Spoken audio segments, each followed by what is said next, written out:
Hello friends, बहुत बहुत स्वागत है आप सभी का एक और नए वीडियो में। और इस वीडियो में हम लोग बात करने वाले हैं कि जो बिहार में जो 4 साल का जो ग्रेजुएशन का सिस्टम लागू हुआ है, ये सिस्टम किस तरीके से काम करता है, कैसे एडमिशन का प्रोसेस इस बार होगा, कब से अप्लाई करने का डेट है किसको, क्योंकि इसको लेकर के जो अध्यादेश है, जो ऑर्डिनेंस है, वो राजभवन के द्वारा पारित कर दिया गया है। और इसको लेकर के जो पूरा 27 पेज का जो पीडीएफ आया है, वो पीडीएफ को आप मेरे पीछे देख भी सकते हैं। और ये पीडीएफ आपको मिल जाएगा हमारे टेलीग्राम चैनल पे, तो आप हमारे टेलीग्राम चैनल से ज़रूर जुड़िएगा, ताकि ये जो 27 पेज का जो ऑर्डिनेंस है, ऑर्डिनेंस का मतलब होता है अध्यादेश। और ये जो ऑर्डिनेंस है, ये जारी किया गया है कहाँ से? राजभवन से, यानी सेक्रेटरीट ऑफ द गवर्नमेंट, यानी कहने का मतलब गवर्नर के द्वारा जारी किया गया। जो गवर्नर क्या होते हैं? सारे यूनिवर्सिटीज़ के चांसलर होते हैं, सारे यूनिवर्सिटीज़ के मालिक होते हैं। कहने का मतलब बिहार में जितना भी यूनिवर्सिटी चल रहा है, चाहे वो पटना यूनिवर्सिटी हो, पाटलिपुत्रा यूनिवर्सिटी हो, वीर कुंवर सिंह यूनिवर्सिटी हो, मगध यूनिवर्सिटी हो, ललित नारायण मिथल यूनिवर्सिटी हो, तिलका मांझी यूनिवर्सिटी हो, जयप्रकाश नारायण छपरा की यूनिवर्सिटी हो, जितने भी सारे बिहार में यूनिवर्सिटी चल रहे हैं, सारे यूनिवर्सिटी के चांसलर एक होते हैं। और वो कौन होते हैं? अपने राज्यपाल होते हैं। तो राज्यपाल का जो पूरा स्टोरी है, जो राज्यपाल का जो शिक्षा को लेकर के जो बिहार में जो बदलाव किया गया, यानी बिहार में जो ग्रेजुएशन का, यानी कहने का मतलब बीए, बीएससी, बीकॉम और जितने भी सारे वोकेशनल कोर्सेज होते हैं, ये सारे कोर्सेज को लेकर के जो बदलाव किया गया है राज्यपाल महोदय के द्वारा, ये पूरा बदलाव क्या है और इस प्रोसेस के तहत एडमिशन का प्रोसेस कैसे कंप्लीट होगा, कब तक एडमिशन का प्रोसेस कंप्लीट होगा, ये सारी इन्फॉर्मेशन इस वीडियो के माध्यम से जानेंगे। सो गाइस, अगर चैनल पे पहली बार विजिट किया हो तो चैनल को जरूर सब्सक्राइब कीजिएगा, ताकि प्रॉपर अपडेट आपको मिल सके। और क्योंकि इस बार का जो एडमिशन का प्रोसेस है, वो थोड़ा सा कॉम्प्लिकेटेड है, क्योंकि पहले के जो साल में जो आप प्रोसेस जानते थे, वो इस बार प्रोसेस नहीं है। प्रोसेस में बदलाव हो चुका है, प्रोसेस बदल चुका है, इसलिए आपको पूरी सही जानकारी, सटीक जानकारी आपको ऑन द टाइम होने की ज़रूरत है। और इसके लिए लगातार बता रहा हूँ कि आप हमारे चैनल के साथ कनेक्टेड रहें। मैं आपको पूरी कंप्लीट जानकारी ऑन द टाइम मैं आपको देता रहूँगा, ताकि आपका कोई भी प्रोसेस आपका ऑन द टाइम कंप्लीट हो सके और आपको एडमिशन लेने में किसी भी प्रकार की समस्या ना हो। तो चलिए समझते हैं सबसे पहले पूरी स्टोरीज को, या आखिर क्या है बिहार में 4 साल का ग्रेजुएशन का सिस्टम का स्टोरी। तो देखिए, समझिएगा सही तरीके से। मैं अभी आपको जो स्टोरी बताऊंगा, वो मैं बताऊंगा अप्रैल से लेकर के, और ये स्टोरी अपनी खत्म होगी 4 जुलाई से। यानी ये जो अपनी स्टोरी स्टार्ट होगी, वो 13 अप्रैल से कहानी स्टार्ट होती है और चलती अपनी 4 जुलाई 2023 तक। 4 जुलाई से अपना क्लास स्टार्ट हो जाएगा बिहार के सारे यूनिवर्सिटीज़ में ग्रेजुएशन का। अब समझिए क्या है पूरी स्टोरी। तो सबसे पहले बिहार में होता क्या है कि 13 अप्रैल को सबसे पहली बार बैठक होती है। और ये बैठक किस लिए होती है? ये बैठक होती है राज्य में शिक्षा को लेकर के बेहतर करने के लिए। ये बैठक की जाती है राज्यपाल के द्वारा, और इस बैठक में बुलाए जाते हैं सारे यूनिवर्सिटीज़ के वीसी, यानी वाइस चांसलर। मतलब सारे यूनिवर्सिटीज़ करने का मतलब मैं बार बार रिपीट नहीं करूँगा, सारे यूनिवर्सिटीज़ करने का मतलब जितना भी सारा यूनिवर्सिटीज़ है बिहार में, चाहे पटना यूनिवर्सिटी हो, पाटलिपुत्रा हो, मगध यूनिवर्सिटी हो, वीर कुंवर सिंह हो, ललित नारायण मिथल यूनिवर्सिटी हो, तिलका मांझी यूनिवर्सिटी हो, जयप्रकाश छपरा यूनिवर्सिटी हो, पूर्णिया यूनिवर्सिटी हो, जितने भी सारे यूनिवर्सिटीज़ है, सारे यूनिवर्सिटीज़ के वीसी को बुलाया जाता है। अब बैठक हो रही है किसके बीच में? राज्यपाल, यानी कहने का मतलब चांसलर, और वीसी, सारे यूनिवर्सिटीज़ के जो वीसी है, सबका एक बैठक होता है। साथ में कई सारे और भी शिक्षाविद पर्सन होते हैं, यानी जो शिक्षा से जुड़े हैं बिहार सरकार के, वो सबको ही क्या होता है, बैठक में पार्टिसिपेट करते हैं। ये कहानी है 13 अप्रैल को। 13 अप्रैल को बैठक होता है। बैठक में क्या होता है कि यूजीसी एक गाइडलाइन जारी करती है। मतलब यूजीसी ये जो गाइडलाइन है, वो 2021 के टाइम के आसपास में ही जारी करती है। लास्ट ऑफ 21 के आसपास में गाइडलाइंस आता है, जो थी नई शिक्षा नीति, यानी न्यू एजुकेशन पॉलिसी। वो जारी की गई थी कब? तो वो जारी किया गया था यूजीसी के द्वारा। जब बैठक होती है 13 अप्रैल को, तो बैठक में यही सब बात किया जाता है। और बैठक में बताया जाता है कि भाई यूजीसी का गाइडलाइंस है कि 4 साल के ग्रेजुएशन को लागू करना चाहिए, और इसको लेकर के विचार विमर्श होता है। और फाइनली डिसीजन हो जाता है उसी बैठक में, यानी 13 अप्रैल वाले बैठक में डिसीजन हो जाता है कि चलिए अब बिहार में भी हम लोग क्या करेंगे, 4 साल के ग्रेजुएशन को लागू करेंगे। तो समस्या होता है कि आखिर ये 4 साल का जो ग्रेजुएशन का सिस्टम होगा, आखिर उसमें पढ़ाया क्या जाएगा, आखिर क्या उसका सिलेबस रहेगा, कैसे कंप्लीट होगा, तो ये सब को लेकर के थोड़ा सा डिस्कशन हो जाता है। तो 13 अप्रैल में ये सब कुछ क्लियर नहीं हो पाता है। इसके बाद फिर एक बैठक होती है 17 अप्रैल को। ये मैंने कहानी बताया 13 अप्रैल का। फिर बैठक होती है 17 अप्रैल को। 17 अप्रैल का बैठक होता है, और बैठक में डिसाइड हो जाता है कि चलिए अब 4 साल के ग्रेजुएशन को लागू कर देना है। और इसके बाद 7 यूनिवर्सिटीज़ के वीसी को एक कमेटी बनाया जाता है, और कमेटी को कहा जाता है कि आप सिलेबस को तैयार कीजिए। यानी कमेटी को काम मिलता है सिलेबस तैयार करने का, जिसमें कितने यूनिवर्सिटीज़ के वीसी होते हैं? 7 वीसी होते हैं। 7 वीसी में पटना यूनिवर्सिटी के वीसी होते हैं, ललित नारायण मिथल यूनिवर्सिटी के वीसी हेड होते हैं, और साथ में अपने पटना यूनिवर्सिटी के VC हो गए, पाटलिपुत्र हो गए, मगध यूनिवर्सिटी के हो गए, वीर कुंवर सिंह यूनिवर्सिटी के हो गए। इस तरीके से 7 यूनिवर्सिटीज़ के VC को काम दिया जाता है कि आप क्या कीजिए, सिलेबस को बना करके लाइए। सिलेबस को ये सब तैयार कर लेते हैं और सिलेबस को तैयार करने के बाद ये क्या करते हैं, हैंड ओवर करते हैं राजभवन को लगभग 12 मई को। यानी ये जो सिलेबस जो तैयार किया गया है, जो तैयार किया गया था 7 यूनिवर्सिटीज़ के VC से मिल करके ये जो सिलेबस तैयार हुआ, ये डिलीवर हो गया किसको, फिर से राजभवन को हो गया, क्योंकि राजभवन ने डिमांड किया था कि आप एक सिलेबस अच्छा वाला बना करके लेकर के आइए, ताकि अगर पसंद आ जाए तो उसी को हम लोग क्या कर देंगे, बिहार में लागू कर देंगे। तो क्या होता है कि ये जो सारे जो सिलेबस है, ये सिलेबस को फर्स्ट टाइम 7 मई के आसपास में डिलीवर किया गया था, पेपर में अपडेट वगैरह भी आया था। इसके बाद 12 मई को फाइनली डिसाइड हो जाता है कि चलो अब बिहार में 4 साल का ग्रेजुएशन लागू करना है, और फाइनली फिर 12 मई को नियम आ जाता है कि कैसे कैसे अब बिहार में एडमिशन होगा। तो 12 मई को इसको लेकर के जो 12 मई का जो अध्यादेश है, यानी 12 मई को एक बैठक किया गया था, और 12 मई को बैठक करने के बाद एक अध्यादेश लाया गया, एक नियम कायदा कानून बनाया गया कि अब बिहार में एडमिशन इस तरीके से होगा। और ये एडमिशन का जो पूरा प्रोसेस है, ये जो पूरा जो नियम कायदा कानून है, वो 2023 से ही लागू होगा, यानी इसी साल से लागू होगा। ये सब कुछ डिसाइड कर दिया गया था 12 मई वाला बैठक में।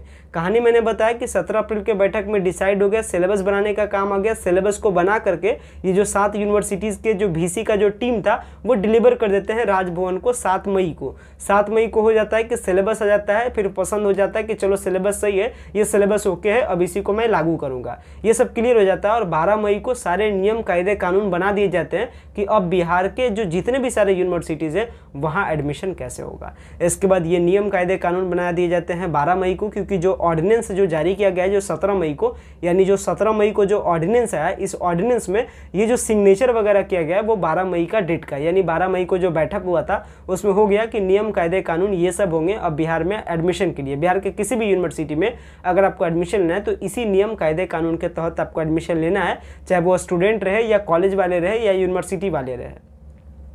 तो ये सब कुछ बना दिया जाता है 12 मई को। 12 मई को बनाने के बाद फिर से एक बार भेजा जाता है सारे यूनिवर्सिटीज़ में, और यूनिवर्सिटीज़ वालों को कहा जाता है कि आप पढ़ लीजिए, समझ लीजिए, सब ओके है तो फिर डन कर दीजिए। यानी अब राजभवन फिर से क्या करती है, राजभवन अब भेजती है सारे यूनिवर्सिटीज़ को एक कॉपी भेजती है, और ये लेटर में क्लियरली लिखा भी गया, आप लेटर मेरे पीछे देख भी सकते हैं। और लेटर का एक कॉपी अब मैंने बताया भी कि टेलीग्राम चैनल पे अवेलेबल है, आप पूरा लेटर को पढ़िए। लेटर 27 पेज का पूरा PDF है। तो ये जो PDF है ये आपको पीछे स्क्रॉल होता भी दिख रहा होगा, आपको मैं पूरा PDF पीछे दिखा भी रहा हूँ, जिसके तहत मैं ये सारी बात कर रहा हूँ। तो 12 मई को हो जाता है कि 12 मई को सारा नियम कायदा कानून बन जाता है, सिग्नेचर हो जाता है राजभवन के द्वारा, यानी गवर्नर जो बिहार के हैं राजेंद्र विश्वनाथ आर्लेकर जी, इनका सिग्नेचर हो जाता है, और ये नियम कायदे कानून क्या हो जाते हैं, अलाउ हो जाते हैं बिहार में। इसके बाद फाइनली 12 मई को बन करके तैयार हो गया। 12 मई को बनने के बाद ये भेजा जाता है सारे यूनिवर्सिटीज़ में।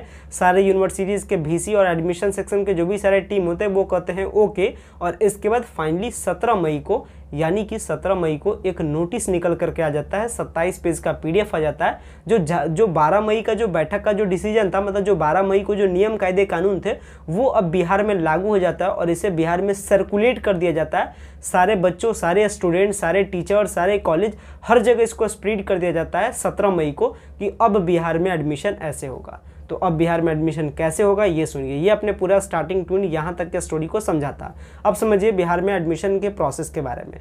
तो अब जो बिहार में एडमिशन का जो प्रोसेस होगा वो होगा, अभी 2023 के बारे में पहले बात कर लेते हैं, इसके बाद अगले साल 2024 से कैसे होगा ये भी मैं बताऊंगा। 2023 के बारे में बात करें तो 2023 का जो एडमिशन का प्रोसेस है वो हर यूनिवर्सिटी वाले अलग अलग लेंगे, यानी पटना यूनिवर्सिटी अलग लेगी, पाटलिपुत्र अलग लेगी, मगध यूनिवर्सिटी अलग लेगी, वीर कुंवर सिंह अलग लेगी। यानी सबसे पहला काम है आपको अप्लाई करना, यानी जिस भी यूनिवर्सिटी में आपको एडमिशन लेने का मन है आप यूनिवर्सिटी में अप्लाई कीजिए, पहला काम। दूसरा काम क्या है, यूनिवर्सिटी वाले मेरिट लिस्ट को तैयार करेंगे, और ये मेरिट लिस्ट तैयार किया जाएगा क्लास 12 के परसेंटेज पे। चाहे पटना यूनिवर्सिटी में आपको एडमिशन लेना रहे, चाहे पाटलिपुत्र में लेना रहे, चाहे मगध में लेना रहे, चाहे वीर कुंवर सिंह में लेना रहे, इस बार 2023-24 में किसी भी यूनिवर्सिटी में आपको एडमिशन लेना रहे, आपका एडमिशन होगा क्लास 12 के नंबर के बेसिस पे, यानी जो आपका क्लास 12 में नंबर आया है उसी के बेसिस पे मेरिट लिस्ट को तैयार किया जाएगा। और इसके लिए जो ऑनलाइन जो प्रोसेस करने का जो स्टार्टिंग डेट है वो आपका 20 मई रखा गया है, यानी 20 मई से ही आपका ऑनलाइन होना उस यूनिवर्सिटी के साइट पे स्टार्ट हो जाएगा। यानी जिस भी यूनिवर्सिटी में आपको एडमिशन लेना रहे आप उसके यूनिवर्सिटी के साइट पे जाइए, अप्लाई कीजिए। अप्लाई करने का प्रोसेस कब से स्टार्ट हो जाएगा, 20 मई से। अगर मैं बात करूँ अप्लाई करने के टाइम में क्या क्या डॉक्यूमेंट की ज़रूरत पड़ेगी, तो आपको डॉक्यूमेंट का ज़रूरत कब पड़ेगा, आपको फोटो सिग्नेचर, इसके बाद क्लास 10 का मार्कशीट, क्लास 12 का मार्कशीट, इसके बाद आपको पड़ेगा अपना CLC, इसके बाद आपको पड़ेगा अपना कास्ट सर्टिफिकेट, गैप वगैरह है तो गैप ईयर सर्टिफिकेट की जरूरत है बट वो एडमिशन के टाइम में। बट फिलहाल में ऑनलाइन अप्लाई करने के लिए यानी जो 20 मई से जो स्टार्ट हो जाएगा ऑनलाइन अप्लाई करने का प्रोसेस, इस ऑनलाइन अप्लाई करने के टाइम में आपको चाहिए photo signature, class 10 marksheet, class 12 marksheet, इसके बाद आपका CLC और इसके बाद आपका कास्ट सर्टिफिकेट, आधार कार्ड, ये आपके 7 डॉक्यूमेंट की ज़रूरत है। वहीं जब आप एडमिशन लीजिएगा तो इस टाइम ये 7 डॉक्यूमेंट की ज़रूरत पड़ेगी, साथ में आपका माइग्रेशन और गैप है तो गैप ईयर सर्टिफिकेट, ये एडमिशन के टाइम में 9 डॉक्यूमेंट, और जब आप ऑनलाइन अप्लाई कीजिएगा तो ये आपके 6-7 डॉक्यूमेंट आपके रेडी होने चाहिए। तो मैंने क्या बताया कि सारे यूनिवर्सिटीज़ में अप्लाई करने के लिए जो आपका डेट है वो आपका 20 मई से है। आप उस यूनिवर्सिटी के साइट पे जाकर के अप्लाई कीजिए। ये मैं 2023 के बारे में स्पेशली बात कर रहा हूँ, 2024 के बारे में भी मैं बात करूँगा, वो आगे करूँगा, पहले 23 के प्रोसेस के बारे में समझ लीजिए। और ये मैं बार बार बता रहा हूँ, बिहार के जितने भी सारे यूनिवर्सिटीज़ हैं मैं सबके बारे में बता रहा हूँ। तो सबसे पहला काम क्या है, 20 मई को आप ऑनलाइन अप्लाई स्टार्ट हो जाएगा, आप अप्लाई कीजिए। अप्लाई करने में क्या क्या डॉक्यूमेंट की ज़रूरत है ये भी मैंने बता दिया। इसके बाद अप्लाई करने का टाइम, तकरीबन आपको अप्लाई करने का जो टाइमिंग मिलेगा वो 15 से 20 दिनों का टाइमिंग मिलेगा। यानी कहने का मतलब 20 मई से जब ये ऑनलाइन स्टार्ट होगा तो तकरीबन 10 जून के आसपास तक आपको ऑनलाइन अप्लाई करने का टाइम आपके पास रहेगा। यानी 20 दिनों के आसपास आपको अप्लाई करने का टाइम मिलेगा। हर यूनिवर्सिटी का हो सकता है थोड़ा सा आगे पीछे रहे, क्योंकि इस बार यूनिवर्सिटी अपने अपने तरीके से एडमिशन लेगी। बट खाली एक नियम बताया गया है गवर्नर के द्वारा कि जो आप एडमिशन लीजिए वो क्लास 12 के नंबर के बेसिस पर ही इस बार तक लीजिए। आगे से वो अलग नियम है जिसको मैं आगे बताऊंगा। तो क्या करेगी यूनिवर्सिटी, हर यूनिवर्सिटी का अलग अलग डेट रहे, बट अप्लाई करने का जो स्टार्टिंग डेट है वो 20 मई से सब जगह है। और हर हालत में ये कहा गया है गवर्नर के द्वारा यानी राज्यपाल के द्वारा कि आप सारा एडमिशन का प्रोसेस हर हालत में 30 जून तक ख़त्म कर दीजिए और क्लास को स्टार्ट कर दीजिए 4 जुलाई से। ये ऑर्डिनेंस के अकॉर्डिंग कहा गया, यानी जो अध्यादेश आया, जो नियम कायदे कानून आया बिहार में एडमिशन को लेकर के, उसके अकॉर्डिंग कहा गया है कि आप क्लास को स्टार्ट कर दीजिए 4 जुलाई से। और जो अपना एडमिशन का जो प्रोसेस है उसको 20 मई से स्टार्ट कीजिए और हर हालत में 30 जून तक खत्म कर दीजिए। तो इतना ही टाइम में सारा यूनिवर्सिटी एडमिशन लेगी। First merit list, second merit list, third merit list, casual admission, sport admission, जितना भी प्रकार का एडमिशन होता है वो सब एडमिशन इसी 40 दिनों में खत्म करना है। तो ये तो बात हो गया कि आप ऑनलाइन अप्लाई कीजिएगा। ऑनलाइन अप्लाई करने का टाइम आपको तकरीबन 15 से 20 दिनों का टाइम मिलेगा। अप्लाई करने के बाद मेरिट लिस्ट आएगा, मेरिट लिस्ट में आप अपना नाम देखिएगा। मेरिट लिस्ट जो बनेगा वो क्लास 12 के परसेंटेज के बेसिस पे बनेगा। आगे मैं डिस्कस करूंगा किसी दूसरे वीडियोस में कि भाई पटना यूनिवर्सिटी के लिए कितना नंबर चाहिए आपका क्लास 12 में, पाटलिपुत्रा के लिए कितना चाहिए, मगध के लिए कितना चाहिए, वीर कुंवर सिंह के लिए कितना चाहिए। मैं थोड़े से और भी अभी आपके लिए मैं बहुत सारे वीडियोस लाऊंगा आपके लिए बना करके, ताकि आपके सारे डाउट खत्म हो सके। तो जब मैं डिस्कस करूंगा कि कितना परसेंटेज चाहिए आपको किस यूनिवर्सिटी में एडमिशन लेने के लिए, तो उस टाइम वो आपको पता चल जाएगा। बट रफली आइडिया रखिए कि चूंकि इस बार जो रिजल्ट आया है वो अच्छा रिजल्ट आया है, चाहे बिहार बोर्ड में हो या फिर CBSE बोर्ड में हो, तो हो सकता है टॉप जो यूनिवर्सिटीज़ है जैसे पटना यूनिवर्सिटी, पाटलिपुत्र यूनिवर्सिटी, ऐसे यूनिवर्सिटीज़ में जो कट ऑफ हो सकता है वो आपका 90%, 85% जा सकता है। बाकी जो दूसरे यूनिवर्सिटीज़ हैं जिसका डिमांड कम है उसमें थोड़ा सा कट ऑफ कम भी रह सकता है, बट टॉप यूनिवर्सिटीज़ में तो कट ऑफ ज़्यादा रहेगा। तो आपका काम क्या है, अप्लाई कीजिए 20 मई से। अप्लाई करने के बाद मेरिट लिस्ट में नाम देखिएगा। अगर आपका मेरिट लिस्ट में नाम रहता है तो फिर आप जिस भी कॉलेज में आपका सिलेक्शन होगा उस कॉलेज में क्या कर लीजिएगा, एडमिशन लीजिएगा। तो ये आपका एडमिशन के लिए जो ऑनलाइन करने का प्रोसेस है ये मैंने आपको बताया। एडमिशन करने यानी एडमिशन लेने के लिए जो आपको ऑनलाइन अप्लाई करना है उसका आपको कितना पैसा पे करना है, यानी ऑनलाइन करने के टाइम आपको कितना खर्च लगेगा, वो यूनिवर्सिटी पर डिपेंड है। क्योंकि इस बार जो यूनिवर्सिटी है वो अपने अपने तरीके से एडमिशन ले रही है और मे बी जो पिछले साल का जो चार्ज है उसी के अकॉर्डिंग लगे। जैसे एज एन एग्जाम्पल मैं बता रहा हूँ आपको, पटना यूनिवर्सिटी का लगता था 1100 रुपये अप्लाई करने के लिए। इसके बाद मगध यूनिवर्सिटी का लगता था 300 के आसपास। इसके बाद अपना जो पाटलिपुत्र यूनिवर्सिटी है इसमें भी तकरीबन 300 के आसपास लगता था। यानी पटना यूनिवर्सिटी में लगभग लग रहा था आपका 1100 रुपये। बाकी जितने भी सारे यूनिवर्सिटीज़ है लगभग आपको 300 रुपये के आसपास लग रहे थे। तो इस बार तो यूनिवर्सिटी अलग अलग तरीके से एडमिशन लेगी, मतलब यूनिवर्सिटी अपने अपने हिसाब किताब से एडमिशन लेगी। बस एक बात बताया गया है गवर्नर के द्वारा कि आप क्लास 12 के नंबर के बेसिस पर ही लीजिएगा। लेकिन इस बात को लेकर के जो पटना यूनिवर्सिटी है उसमें टेस्ट होती थी और बाकी जितने भी सारी यूनिवर्सिटीज़ है पहले टेस्ट कहीं पर भी नहीं होता था, बट पटना यूनिवर्सिटी में पहले से टेस्ट का सिस्टम था। लेकिन इस बार अगर टेस्ट का सिस्टम नहीं होगा तो उम्मीद है इसको लेकर के ज़्यादा हंगामा हो। तो अभी जो पटना यूनिवर्सिटी में टेस्ट होगा या नहीं होगा ये भी कुछ भी कहना फिक्स नहीं, वो 1 से 2 दिनों में सारी चीज़ें क्लियर हो जाएगी। मतलब 20 मई तक हर हालत में क्लियर हो जाएगा। तो तो जैसे ही वो क्लियर होता है फिर मैं आपको फर्दर इसके बारे में लेकर के मैं आपको अपडेट बता दूंगा। तो ये मैंने आपको बता दिया कि कैसे आपका प्रोसेस कंप्लीट होगा, क्या डॉक्यूमेंट चाहिए, ऑनलाइन अप्लाई करना है, लिस्ट आएगा, लिस्ट में नाम देखिएगा, जिस भी कॉलेज में आपका नाम रहेगा उस कॉलेज में जाकर के एडमिशन लीजिएगा। हर हालत में आपका एडमिशन 30 जून तक तो खत्म हो जाएगा और 4 जुलाई से आपका क्लास स्टार्ट हो जाएगा। अब बात करते हैं एडमिशन लेने के टाइम में कितना खर्च होगा, क्योंकि इसको भी इस पीडीएफ में बताया गया है। तो समझ लीजिए कि एडमिशन लेने के टाइम में आपको कितने पैसे का खर्च होगा इसके बारे में।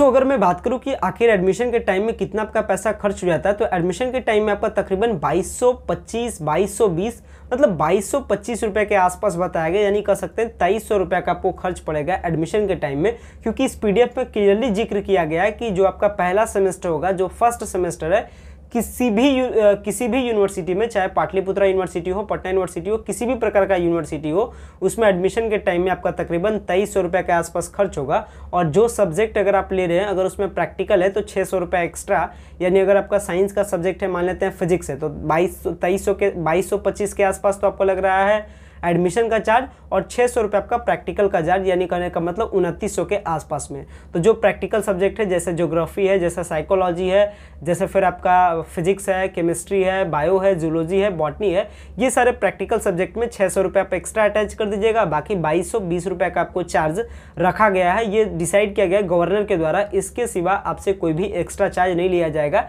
यानी एक बार तो आप अप्लाई करने के टाइम में चार्ज दीजिएगा, वो तो रख लेगी यूनिवर्सिटी वाले एडमिशन जो अप्लाई करने का चार्ज है वो रख लेंगे, और एडमिशन लेने के टाइम में जो आपको चार्ज पे करना है वो तकरीबन नॉन प्रैक्टिकल सब्जेक्ट में 2300 और प्रैक्टिकल सब्जेक्ट में आपके तकरीबन 3000 के आसपास आपके चार्ज पे करने पड़ते हैं। वहीं अगर मैं बात करूं कि क्या क्राइटेरिया है अप्लाई करने के बारे में, यानी क्या कंडीशन से अप्लाई करने को लेकर के, तो मैं आपको बता दूं कंडीशन बहुत ही सिंपल है। कंडीशन है कि आप क्लास 12 पास आउट होने चाहिए और आपका मिनिमम 45% के आसपास आपका परसेंटेज होना चाहिए, इससे कम आपका परसेंटेज नहीं होना चाहिए। बिहार के किसी भी यूनिवर्सिटी में अगर आपको एडमिशन के लिए ऑनलाइन अप्लाई करना है तो आपका 45% के आसपास परसेंटेज होना चाहिए, इसको लेकर के बताया गया। और हालांकि परसेंटेज के क्राइटेरिया को फिक्स नहीं किया गया है, बट आप ध्यान रखिएगा कि हर यूनिवर्सिटी अभी एक नोटिस लाएगी कि उस यूनिवर्सिटी में एडमिशन का प्रोसेस कैसे है। क्योंकि ये जो नोटिस निकल करके आया है 27 पेज का पीडीएफ है, ये नोटिस लिखा गया है, ये पीडीएफ स्टूडेंट के लिए नहीं था, ये पीडीएफ था कॉलेज के यूनिवर्सिटीज के वीसी के लिए। तो अब यूनिवर्सिटी वाले क्या करेंगे, एक अपना नोटिस लाएंगे, यानी पटना यूनिवर्सिटी अपना नोटिस निकालेगी एडमिशन के प्रोसेस को लेकर के, डेट वगैरह बताएगी, चार्ज बताएगी, डॉक्यूमेंट बताएगी, पाटलिपुत्रा लाएगी, मगध यूनिवर्सिटी लाएगी, वीर कुंवर सिंह यूनिवर्सिटी लाएगी, मतलब सारे यूनिवर्सिटी अपने अपने नोटिस लाएंगे। तो जैसे ही हर यूनिवर्सिटीज़ का नोटिस आता है मैं आपको बताऊंगा। तो ये तो 2023 के प्रोसेस के बारे में मैंने आपको बात कर दिया। वहीं अगर मैं 2024 के प्रोसेस के बारे में बात करूं, यानी अगले साल से, तो अगले साल से एडमिशन के लिए क्या करना है, आपको हर यूनिवर्सिटी में अलग अलग अप्लाई नहीं करना है, आपको एक ही बार अप्लाई करना है, आपको एक जगह अप्लाई करना है, जो कि क्या होगा कॉमन यूनिवर्सिटी इंट्रांस टेस्ट करके नाम होगा।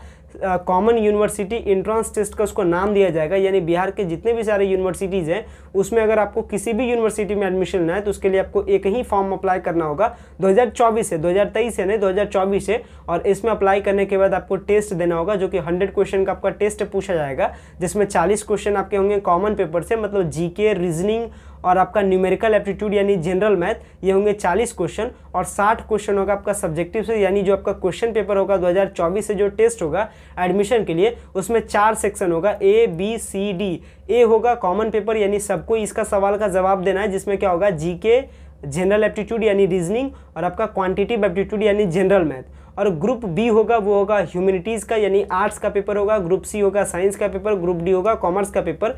बी सी डी में से जिसका भी आपको मर्जी करे आप आंसर कर सकते हैं। बी सी डी में कितना होगा 60 क्वेश्चन, और ग्रुप ए में होगा 40 क्वेश्चन। 40 क्वेश्चन क्या है, कॉमन है, मतलब सबको सवाल का जवाब देना है। और बचा बी सी डी, तो बी सी डी में से किसी भी ग्रुप का आप आंसर कर सकते हैं। सजेशन आपको दिया जाता है कि जो आप क्लास 12 में पढ़ करके आए आप उससे आंसर करें तो आपके लिए बेहतर रहेगा। हालांकि इसको लेकर के किसी भी प्रकार का आपके लिए दबाव नहीं है, आप चाहें तो बी ग्रुप का भी आंसर दे सकते हैं, सी ग्रुप का भी आंसर दे सकते हैं, डी ग्रुप का भी आंसर दे सकते हैं। बी ग्रुप में आपका होगा आर्ट्स का पेपर, यानी history, polity, geography, economics, Hindi, English के क्वेश्चन होंगे 60 नंबर के फॉर्म में, यानी 60 क्वेश्चन आपका पूछा जाएगा।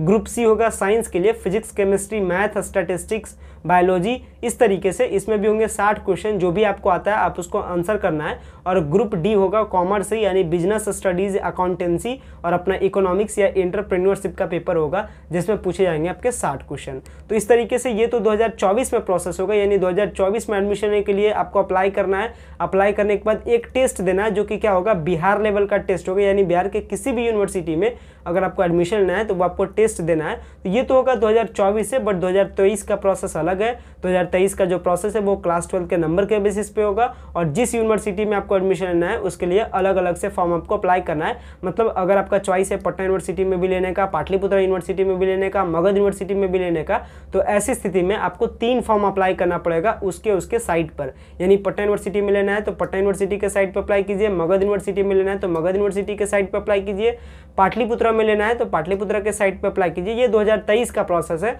और 2024 का क्या प्रोसेस था ये मैंने आपको बता दिया। तो मैंने आशा करता हूं कि मैं आपको पूरा प्रोसेस समझा चुका हूं, और इसके बावजूद भी अगर आपका किसी भी प्रकार का कमेंट्स है तो आप कमेंट सेक्शन के माध्यम से आप अपने सवालों को पूछ सकते हैं। हालांकि इस पर भी ढेरों सारी वीडियोज आएगी, मतलब पटना यूनिवर्सिटी का क्या प्रोसेस रहेगा, जैसे जैसे नोटिस आते जाता है, जैसे जैसे नोटिस आता है यूनिवर्सिटीज़ का, वैसे वैसे मैं आपके लिए वीडियोज़ बना करके मैं आपके लिए अवेलेबल करा दूंगा। तो मैं आपको पूरी कंप्लीट इन्फॉर्मेशन आगे आने वाले टाइम में, और भी जितने आपके मन में चल रहे डाउट्स है, मैं सारे डाउट्स को क्लियर कर दूंगा। तो आपको परेशान होने की जरूरत है, वो सारी इन्फॉर्मेशन मैं आपके साथ आगे नेक्स्ट टाइम में आपके साथ डिस्कस करूंगा। फिलहाल मैं इस वीडियो को यहीं तक एंड करते हैं। वीडियो थोड़ी सी लंबी हो गई, बट मैं आपको पूरी स्टोरी समझा चुका हूँ, तो थोड़ी सी वीडियो लंबी गई है, बट आप क्या हो चुके हैं, आप पूरे स्टोरी को समझ चुके हैं, ये मैं उम्मीद करता हूँ। बट इसके बावजूद भी अगर आपका किसी भी प्रकार का क्वेरी हो तो आप कमेंट सेक्शन में जरूर कमेंट ड्रॉप कीजिएगा, ताकि मैं आपके कमेंट सेक्शन का आपका जो कमेंट्स है मैं आपके कमेंट्स का जवाब दे सकूँ, ताकि आपके मन में चल रहे जो भी सारे कन्फ्यूजन है वो आपका कन्फ्यूजन क्लियर हो सके। आशा करता हूँ वीडियो आपके लिए यूजफुल रहा होगा, वीडियो का सारा इन्फॉर्मेशन आपके लिए इन्फॉर्मेटिव रहा होगा।